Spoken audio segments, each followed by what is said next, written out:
சூரியன் அப்படிங்கிறது அரசு குலத்தை சார்ந்து இருக்கக்கூடிய நபர்கள், அரசியல்வாதிகளுக்கு கண்டம், சர்ச்சையில் மாட்டுவது.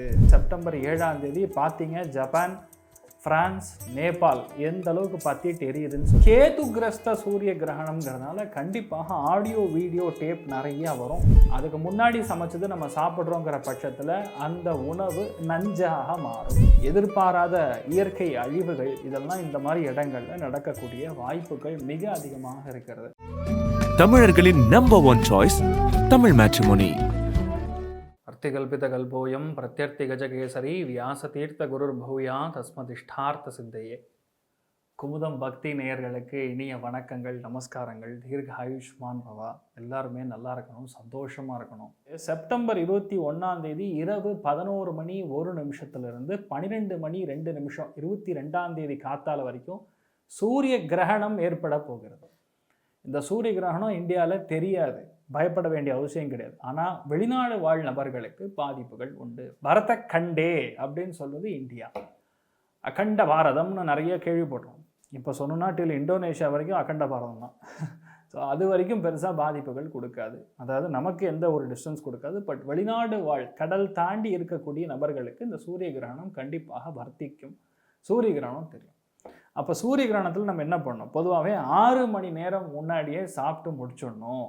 வயிறு காலியாக இருக்கணும். கர்ப்பிணி ஸ்திரீகள், வீட்டில் பெரியவங்க, இவங்கெல்லாம் அப்படி நம்ம பண்ண முடியாதுங்கிறது மாதிரி கொஞ்சம் ஜூஸ் மாதிரி சாப்பிட்டுக்கிறது தப்பு கிடையாது.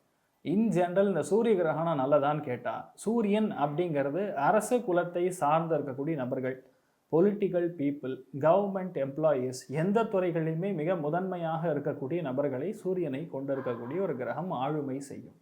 அதில் கேது கனெக்ட் ஆகுது. ராகு கிரஸ்த சந்திர கிரகணம் நடந்தது செப்டம்பர் 7ஆம் தேதி. பார்த்தீங்க, ஜப்பான், பிரான்ஸ், நேபாள் எந்த அளவுக்கு பத்திட்டு எரியுதுன்னு சொல்லி என்னோட ஓன் சேனலில் நீங்கள் பார்த்தீங்கன்னா நான் போட்டிருப்பேன். அரசியல்வாதிகளுக்கு கண்டம், சர்ச்சையில் மாட்டுவது, புரட்சி வெடிப்பது, இதெல்லாம் பேசியிருப்போம். சூரிய கிரகணத்துக்கு என்ன நடக்கும்? சூரியன் சந்திரன் ரெண்டும் இணைகிறது. அதில் மிக முக்கியமாக கேது கிரஸ்த சூரிய கிரகணம்ங்கிறதுனால கண்டிப்பாக ஆடியோ வீடியோ டேப் நிறையா வரும். அரசியல்வாதிகளில் எஜுகேஷனல் மினிஸ்டர்ஸ்க்கு பாதிப்பு உண்டு. அதே மாதிரி மெடிசினல் துறை, சுகாதாரத்துறை, எந்த ஸ்டேட்டெல்லாம் தெரியாது, நிறைய இடங்களில் பிரச்சனை கொடுக்கும். முதன்மையாக இருக்கக்கூடிய இசை அமைப்பாளர்களாகட்டும், கலைஞர்களாகட்டும், ஜோதிடர்களாகட்டும், கலைகளில் ஆயக்கலைகள் 64, அந்த 64 கலைகள் இருக்கக்கூடிய எந்த முதன்மையான நபராக இருந்தாலும் கண்டிப்பாக பாதிப்புகளை கொடுக்கும். அதனால் பொதுவாகவே எந்தெந்த இடங்கள் நமக்கு பாதிக்கப்படுகிறது அப்படின்னு பார்த்தோன்னா ஒரு லிஸ்ட் இருக்குது. ஸ்பெயின், அல்ஜீரியா, ஜெர்மனி, நைஜீரியா, இந்த மாதிரி இடங்கள், போர்ச்சுகல், நியூசிலாந்து, ஸ்ரீலங்கா, அதே மாதிரி மிக முக்கியமாக சொல்லணும் அப்படிங்கிற பட்சத்தில் ஆப்கானிஸ்தான், யூரோப், இஸ்ரேல், அதுக்கப்புறம் பார்த்திங்கன்னா அர்ஜென்டினா, பாகிஸ்தான், இந்த இடங்கள் எல்லாமே அதிகப்படியான பாதிப்புகள், அரசியல் கலவரங்கள், சம்டைம்ஸ் மிகப்பெரிய பூகம்பம், அசம்பாவிதம், எதிர்பாராத இயற்கை அழிவுகள், இதெல்லாம் இந்த மாதிரி இடங்களில் நடக்கக்கூடிய வாய்ப்புகள் மிக அதிகமாக இருக்கிறது. அதனால் அங்கே இருக்கக்கூடிய மக்கள்லாம் கொஞ்சம் சேஃபாக இருங்க. சரி, இந்த சூரிய கிரகணத்தில் நம்ம என்ன பண்ணோம்? அதாவது ஒரு ராசிக்கும் ஒரு விதமான பாதிப்புகள். எல்லாருக்குமே நெகட்டிவே நடக்குமா? கிடையாது. யார் யாருக்கெல்லாம் நல்லது நடக்கும்? இந்த சூரிய கிரகணத்தில் பொதுவாகவே யார் யாருக்கு எந்தெந்த ராசிகளுக்கு டாப் கிளாஸாக இருக்குது அப்படின்னு பார்த்தோன்னா, நம்பர் 1 விருச்சிக ராசி நண்பர்களுக்கு அமோகமாக இருக்கும், பெரிய வெற்றியை கொடுக்கும். எந்த ராசிக்கு அந்நியும் நல்லா இருக்கும்னு சொன்னால் கடகராசி நண்பர்களுக்கு பொதுவாகவே டாப் கிளாஸாக இருக்கும் அப்படின்னு சொல்லலாம். அதே மாதிரி எந்தெந்த ராசிகளுக்கு ஓரளவுக்கு பரவாயில்ல, நிறைய பிரச்சனை இருந்தாலும் நான் தப்பிச்சிருவேன் அப்படின்னு சொல்லக்கூடிய ஒரு டைம் பீரியடில் நம்ம பார்த்தோம் அப்படிங்கிற பட்சத்தில் மேஷ ராசி நண்பர்களுக்கும் கிட்டத்தட்ட நன்னா இருக்குன்னே சொல்லலாம். கிட்டத்தட்ட 3 ராசிகள், கடகம், விருச்சிகம், மேஷத்துக்கு இந்த டைம் பீரியட், இந்த சூரிய கிரகணம் உங்களுக்கு நல்லது பண்ணும். எப்படி சார் கிரகணம் நல்லது பண்ணுமான்னு கேட்டால் எஸ். ஏன்னா கேதுவுடன் இணைந்த கிரகம் 3, 6, 10 கூடிய பாவகங்களில் 11 கூடிய பாவங்களில் உட்காரும்போது கூட நல்லது பண்ணும். இன்ஃபேக்ட் தனுசுக்கும் நல்லது பண்ணும். ஸோ கிட்டத்தட்ட 4 ராசிகளுக்கு இந்த சூரிய கிரகணம் நல்லது பண்ணப்படுது. சரி, மற்றவங்களுக்கெல்லாம் என்ன பண்ணலாம்?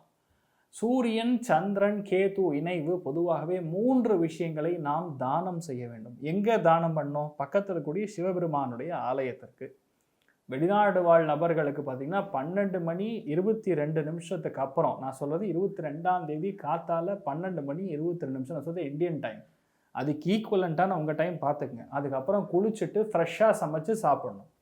அதுக்கு முன்னாடி சமைச்சது நம்ம சாப்பிட்றோங்கிற பட்சத்தில் அந்த உணவு நஞ்சாக மாறும், விச் மீன்ஸ் விஷமாக மாறும். அதனால் நிறைய பேருக்கு ஃபுட் பாய்சனிங் ஆகிறது, எதிர்பார்க்காம பிரச்சனைகள் கொடுக்குறது. திடீர்னு பார்த்தீங்கன்னா நல்லா இருப்பாங்க, ஒரே சளி தொந்தரவு, ஜலதோஷம், என்னென்ன சொல்லுமோ அந்த விக்ஸ் ஆக்ஷன் 500க்கு சொல்கிற, அட்வர்டைஸ்மெண்ட்டுக்கு சொல்கிற எல்லா விஷயத்தையும் சொல்கிற மாதிரி இருக்கும்.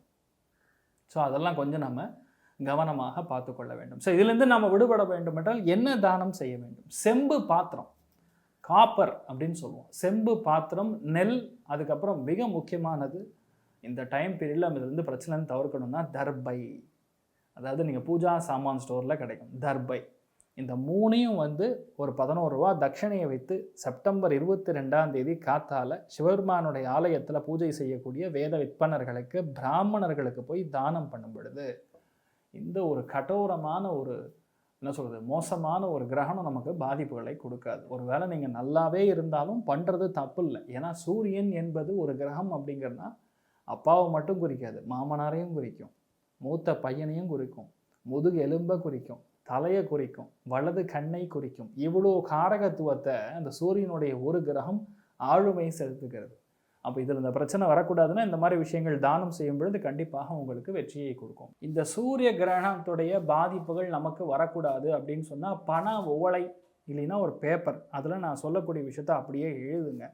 எழுதி அடுத்த நாள் காலையில் நான் என்னென்ன தானங்கள் பண்ணணும்னு சொல்லியிருக்கேன், அந்த தானங்களோட சேர்த்து இந்த அப்படியே தானம் பண்ணிட்டீங்க, அதோட சேர்த்து இந்த பேப்பரும் கொடுத்துட்டிங்கன்னா உங்களுக்கு பிரச்சனைகள் வராது. அந்த 4 லைன் ஸ்லோகம் இருக்குது, அது பண்ணிங்கன்னா அது கண்டிப்பாக நிவர்த்தி ஆகும். இந்திரோ நலோ தண்ட தரஸ்ச ரக்ஷ பிரச்சேதசோ வாயு குபேர சர்வாகா மஜ்ஜன்ம ரக்ஷே மம ராசி சம்ஸ்தா சூரிய பராகம் சமயந்து சர்வே அப்படிங்கக்கூடிய இந்த 4 லைன் ஸ்லோகம் அதை அப்படியே எழுதி நீங்கள் தானம் பண்ணிங்கன்னா அந்த கிரகணத்துடைய பாதிப்புகள் கண்டிப்பாக நீங்கள் நிவர்த்தி ஆகிடுவீங்க. எல்லாருமே நல்லா இருக்கணும், சுபிக்ஷமாக இருக்கணும், சந்தோஷமாக இருக்கணும், ஆரோக்கியமாக இருக்கணும்னு சொல்லி நான் வேண்டிக்கிறேன். சர்வே ஜனா சுகினோ பவந்து, சமஸ்த சன்மங்களாணி பவந்தோன்னு கொண்டு வந்து தாஸ்து. நன்றி, வணக்கம்.